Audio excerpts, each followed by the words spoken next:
colega Sheila Díaz, es psico-oncóloga, y con Sheila nosotros tratamos esta tarde el tema de la despedida de un papá que murió. Sheila es especialista en duelo y con ella nosotros queremos tocar este tema. O sea, hay padres, yo decía que en el caso particular del padre, hay padres que aún después de muerto y décadas van y décadas vienen, el hombre sigue estando presente. Hay muertos más presentes que vivos. Sí. Bienvenida, Sheila. Hola. Qué gusto que estés en cabina, qué bueno tenerte otra vez encantada aquí. Para mí pues poder otra vez compartir con ustedes y sobre todo estos conocimientos contigo, Zoila, porque eres muy preparada y estás llevando un mensaje muy importante, que es de esperanza. Sí. De que siempre se puede hacer algo.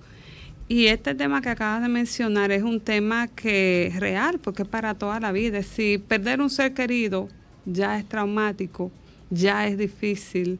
Entonces, perder un papá, y un papá que por la razón que sea, o estaban distanciados emocionalmente, o estaban distanciados físicamente, o fue acompañado del proceso de pérdida de manera trágica, que no hubo un cierre. Es decir, son muchísimos factores, o una enfermedad larga, o una enfermedad súbita como el COVID. Como el COVID, sí. Yo tenía cuentas pendientes con mi papá o y no las resolví. Una adicción que, a propósito del tema, yo estaba viendo el especial de Adele, de su nuevo disco, y ella estaba hablando de la relación que ella tenía con su papá. Y ella habla de cómo las adicciones, en específico el alcohol, se había llevado a su papá. Claro. Y cómo para ella fue muy catársico, ya cuando él estaba muy enfermo, ponerle como sus canciones y decir las cosas que tenían que decir. Ella dice que ella le ayudó mucho cuando él se fue, liberarse. Pero pasa que hay gente que no tiene esa oportunidad. Hay gente que no tiene esa oportunidad. Y mira, podemos ver varios escenarios, Sheila, para aprovechar un poco el tiempo. Podemos ver varios escenarios. Entre esos varios escenarios están saliendo los viajes ilegales. Y hay gente que se pierde en el mar, que no regresa. Y probablemente esa gente no le dijo a su familiar que se iba. Entonces, yo no pude cerrar y yo tenía una mala relación. Y me gustaría, si me lo permites, hacer una parte. El hecho de que sea tu padre quien, en el caso específico del padre, que sea tu padre que te haya dado la vida, no te obliga a que tú tengas que permanecer en una relación tóxica, abusiva, ni asimétrica. Porque me dio la vida y es mi papá y yo tengo... No, usted no tiene por qué tener una relación con una persona que abuse de usted. Totalmente de acuerdo en ese sentido. Haciendo esa salvedad. Por favor, continúa. Lo que pasa es que el tema del papá, como la mamá, son temas de tu origen. Es decir, en los padres se encierra el primer paso de la identidad del ser humano.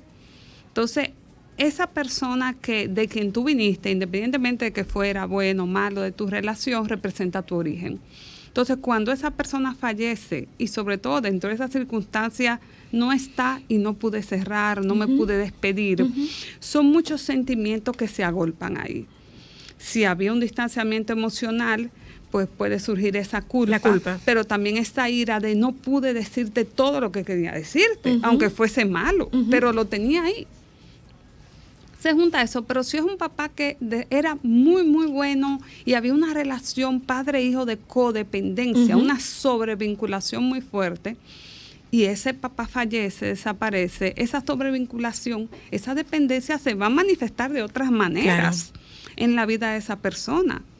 Entonces, eso que tú dijiste de no tenemos que permanecer en una relación tóxica, hay que tenerlo en cuenta, pero en todo, porque cuando el papá fallece, entonces también se cae en la idealización. Exacto. Y eso es otro proceso que dificulta mucho que haya un duelo. Es decir, lo importante es uno poder tener una relación basada en la realidad. En la realidad. Sí, no dejando de lado la emoción, no dejando de lado el cariño, el agradecimiento, pero en la realidad. Nadie es perfecto. Ay, que tú estás diciendo un punto que es importante, la realidad. Y nosotros a veces, aquí hemos hablado muchas veces, cuando papás se separan, La realidad es alternada de acuerdo a la visión de cómo quedó mamá con papá, la visión de papá. Lo que pasa es que también... Eso también se debe permear al final. Lo que pasa es también, Ámbar, que muchas veces, y Sheila no corregirá a ese respecto, muchas veces es necesario que un hijo construya un papá ideal para vincularse con el rol. No necesariamente con el actor, pero yo me refiero sí con la realidad. Hay muchachos que construyen, o sea, tú puedes tener a un papá con varios hijos y ese papá no es el mismo para ninguno de los hijos. Pero a la realidad que yo me refiero es dependiendo de cualquiera de los padres que terminó mal y de la versión de ese padre no fue una persona adecuada y se va y de repente tú te diste cuenta que tú no te diste el chance de ver si era verdad que era malo. Mira, lo que pasa es que hay que empezar a desmontar esas irrealidades. Si bien lo que tú dices es totalmente cierto, porque ahí está esa idealización. Entonces, ese proceso de duelo ante ese padre que no está, si se construye en la base de una irrealidad, yo digo que todas las cosas ocultas salen difícil a la luz. Entonces, ¿qué va a pasar? Que a medida que pasa el tiempo, va a empezar a escuchar tal vez comentarios sobre ese papá. Puede aparecer cualquier persona que diga algo, cualquier cosa, sorpresas, luego de que el padre no esté. Entonces, esa irrealidad mental, esa percepción del papá como una figura perfecta, ante una realidad que no es, se cae. Y entonces hay que dar un proceso de duelo todavía más complejo. Más complejo, claro. Entonces, por eso uno tiene que trabajar desde lo que yo llamo la aceptación incondicional del yo. Es decir, la aceptación primero de ese padre como es. Y eso es un trabajo terapéutico. Claro. Es decir, cuando yo acepto que papá es esto y esto, como tiene estas cosas buenas, tiene estas cosas malas, eso es lo que me ayuda a avanzar en la relación con papá, pero también conmigo mismo como ser humano. Porque vuelvo y repito, ahí está el origen.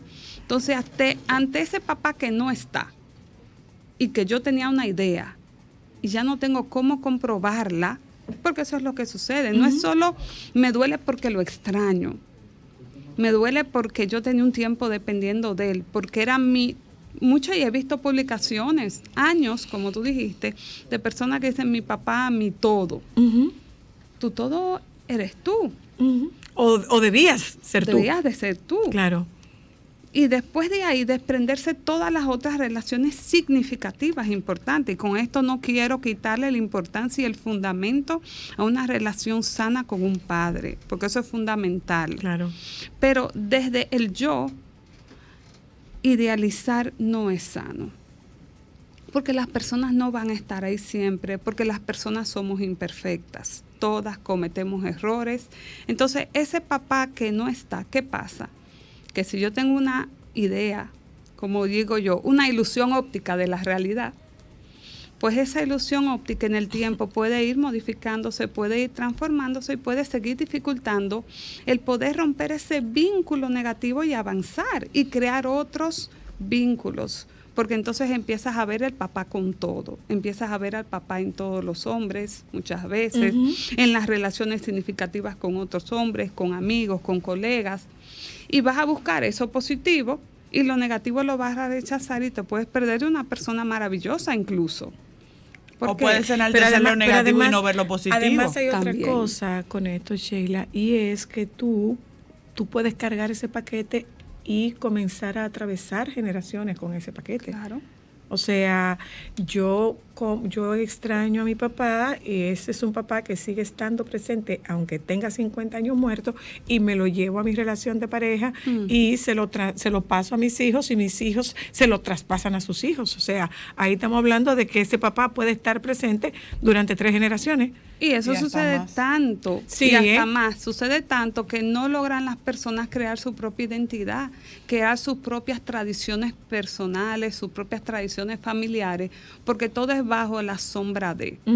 Vuelvo y repito, es importante recordar y honrar a nuestros ancestros, es importante honrar a aquellos que se han ido, porque eso es parte de continuar el legado familiar, pero tampoco encerrarse en que lo único bueno fue lo que hizo esa persona. Pero hay una cosa, Sheila, eso y es que yo no me difícil. atrevo, es Claro. que yo no me atrevo Es difícil.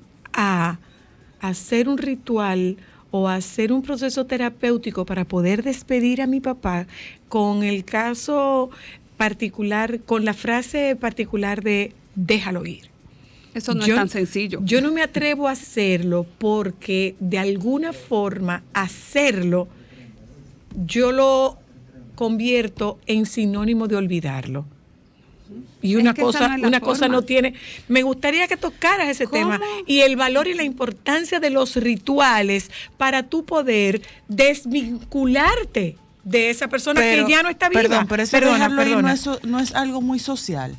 Porque la gente entiende que tú aferrarte a ese duelo es tú poner un alma en pena, porque así que te lo pones. Lo que pasa es que tú tienes que trascender al duelo, como ha dicho muchas veces nuestra querida colega Rosa Mariana.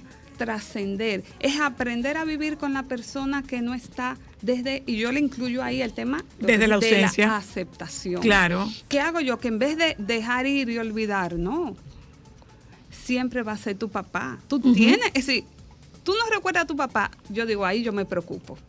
Si tú no lo recuerdas, si tú no recuerdas a esa familia que se fue, el punto está desde qué posición lo estoy recordando, cómo lo estoy recordando. ¿Qué importancia le estoy dando al punto de recordar lo que todas mis decisiones pasan por el filtro de lo que habría dicho mi papá? Entonces, ahí es donde esa dependencia que tú mencionas, Zoila, se manifiesta de una forma negativa. Porque yo puedo tomar como un punto de referencia como mi papá me educó, los consejos que me dio mi papá. Eso es nuestra referencia de identidad de origen. Pero tenemos que crear nuestra propia identidad de camino en la vida ya como adultos. Entonces, específicamente, ¿cómo tratar eso? Yo lo que hago es tratarlo primero desde la aceptación. En vez de decir, déjalo ir, no, vamos a trabajarlo. Claro. Vamos a retomar ese momento de vida, no para ir al pasado y convertirlo en un proceso terapéutico, no, es para rescatar eso y a partir de la nueva construcción de esa dinámica relacional que se hace en terapia, pues entonces que la persona pueda integrar esos recuerdos de su padre a su yo actual, a su momento y a su aquí actual. Y ahora. Entendiendo que es un recuerdo. Claro, y que él no está. Y exacto. Que no importa al punto de poder analizar que tal vez eso que su papá le decía que era bueno, hoy la persona entiende que no lo es, pero no lo deja por ese apego. Y tú no estás traicionando porque tú lo hagas distinto. ¿Y cómo se hace cuando es, por ejemplo, una familia con varios hijos? Cada uno tiene una versión de un papá diferente. Y es la realidad. ¿Cómo se puede hacer para liberar y vivir ese duelo cuando cada uno puede tener una historia tan distinta? Lo que pasa es, entre uno y otro. Lo que pasa es que el duelo, no choca. Lo que pasa es que el duelo es un proceso totalmente individual. Pero llega un punto en el que tú lo unificas. No, si lo celebran y hacen cuentos, por ejemplo, y uno dice una versión positiva, otro dice negativa, llega un punto en que van a chocar esas versiones diferentes. Ajá. Pero eso no tiene nada que ver con tu manejo de duelo personal. No. Bueno, por eso es que hago la pregunta. Puede incidir porque puede ser que yo tenga una versión del papá perfecto. Tú tuviste la versión de un papá que fue tirano, que fue muy abusivo. O sea, va a llegar un punto en el que mi duelo personal puede chocar con el tuyo cuando estemos juntos. Sí, de manera relacional. Porque va a crear herida entre nosotros. Claro, de manera relacional puede suceder. Entonces, si estás trabajando con toda la familia en terapia, es recoger los aspectos positivos que todos dicen, los aspectos negativos que todos dicen y vuelvo al punto de la realidad. Tú sabes lo y que trabajar la aceptación. Tú sabes lo que yo le digo, Sheila, humanizar al que no está. Nadie es perfecto. Convertirlo en humano. Si tú conviertes a un muerto, si tú conviertes a una persona en humana, más allá del ideal, claro. Si tú le das características humanas, tú lo perdonas. Si tú le das características ideales, tú no lo perdonas. ¿La idealización es consciente o inconsciente? Totalmente inconsciente. Inconsciente. Es un mecanismo de defensa. Claro. Es la única forma de, en un momento específico de tu vida, tú tienes que idealizar para poder sobrevivir. Para poder sobrevivir. Por eso es un mecanismo que en ese momento funcionó, pero se vuelve desadaptativo porque ya saliste de la situación, pero lo sigues usando. Sigue manteniendo, claro. No logras ese momento llevarlo a la realidad y poder reprocesarlo de manera correcta. Y ahí es donde empiezan todas las idealizaciones, pero también todas las culpas internas. Porque tú quieres ser diferente, pero no, es que mi papá Ahí está la lealtad. Esa lealtad debe de tener un límite. Claro. Desde el respeto, desde el amor, desde el buen recuerdo. Y hay ejercicios que las personas pueden hacer para cerrar con esos papás que no están. Escribir. Mira, la escritura, pero sobre todo, sí hablamos siempre en terapia de escríbele una carta. No, la terapia como una escritura libre. Dejar fluir tus pensamientos funciona mucho. Yo trabajo mucho también desde cambiar la palabra culpa por responsabilidad apropiada. Por supuesto, claro. Yo se lo digo, en un juicio el que es culpable no hace nada. Y eso es llevar a la persona a la realidad. Otro punto importante, trabajando ese papá que no está, ir a la historia de vida de ese papá, a su generación anterior y comprender que cada quien da lo que recibió. Lo que recibió, lo que es tiene, decir, claro. Si tú tuviste un papá que fue un papá autoritario y difícil, ¿en qué contexto creció ese papá? Imagínate todo lo que ese papá debió de también recibir. Si tienes un papá distante o desapegado, eso fue lo que ese papá recibió. Y si uno no rompe con esos patrones generacionales, se vuelven a repetir. Y entonces ahí es donde caemos en ese ciclo. Entonces es importante ver la historia anterior de tu papá, la historia anterior de esos abuelos. Es decir, son generaciones como que vienen explicación, marcadas. no como justificación, como porque no estamos buscando de justificación. Y como poder trabajar esa comprensión para liberarse de eso. Claro. Para liberar al papá. Y liberarte porque tú. puede haber un rencor hacia el papá porque me hizo, porque me trató, porque no lo hizo o no me trató bien. Entonces, de esa forma tú liberas al papá y perdonas. Entonces, así mismo te liberas a ti mismo. Y finalmente, Sheila, toquemos el tema del valor y la importancia del ritual, el que sea, el que te funcione. Los rituales son importantes. Lo que no podemos caer en ritualismo que se hagan sin uno comprender el sentido.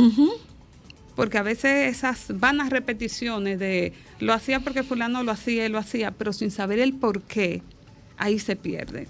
Lo que pasa es que el ritual forma parte de esa identidad familiar. Como tú comentaste hace un momento, mi Navidad, cada Navidad la hacemos diferente y este año vamos a hacer esto. Eso es un ritual que une a la familia. Entonces los rituales son importantes siempre y cuando no se pierda el porqué y el para qué de ese ritual.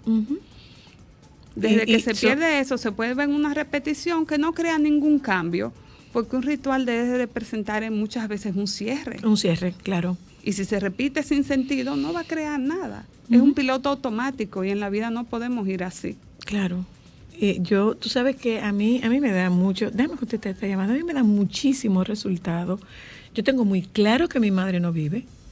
Hace 7 años que mi mamá murió, hace 50 años que mi papá no está vivo. Sin embargo, cuando yo siento la necesidad de tener a mi mamá cerca, presente, yo la tengo presente todos los días, sí, pero más presente. Pasa un evento importante en mi familia, yo le prendo un veloncito a mi mamá. Y esa es tu forma. Yo le prendo un veloncito a mi mamá. De honrarla, de recordarla, de atraerla a ti. Tengo alguna necesidad, tengo miedo, tengo una situación, tengo una situación estresante, yo le prendo un veloncito a mi mamá. Pero también estoy celebrando algo, yo le prendo un velón a mi mamá. Por eso. Bueno, señora Sheila, gracias, cariño. ¿Cuándo te vemos otra vez? Cuando ustedes quieran. Señores, con Sheila el trabajo del duelo es menos difícil. El trabajo, la terapia de duelo es difícil, sí, es demandante, es exigente, requiere mucho de ti, realmente sí, pero es distinto cuando tú tienes a una persona empática que te acompaña en ese tránsito a través del desierto para que tú encuentres un oasis. Y eso pasa contigo, Sheila. Gracias, cariño. Gracias. Amba, nos juntamos con ustedes mañana. Quédese con los compañeros del Sol de la Tarde, por favor. Solo para mujeres.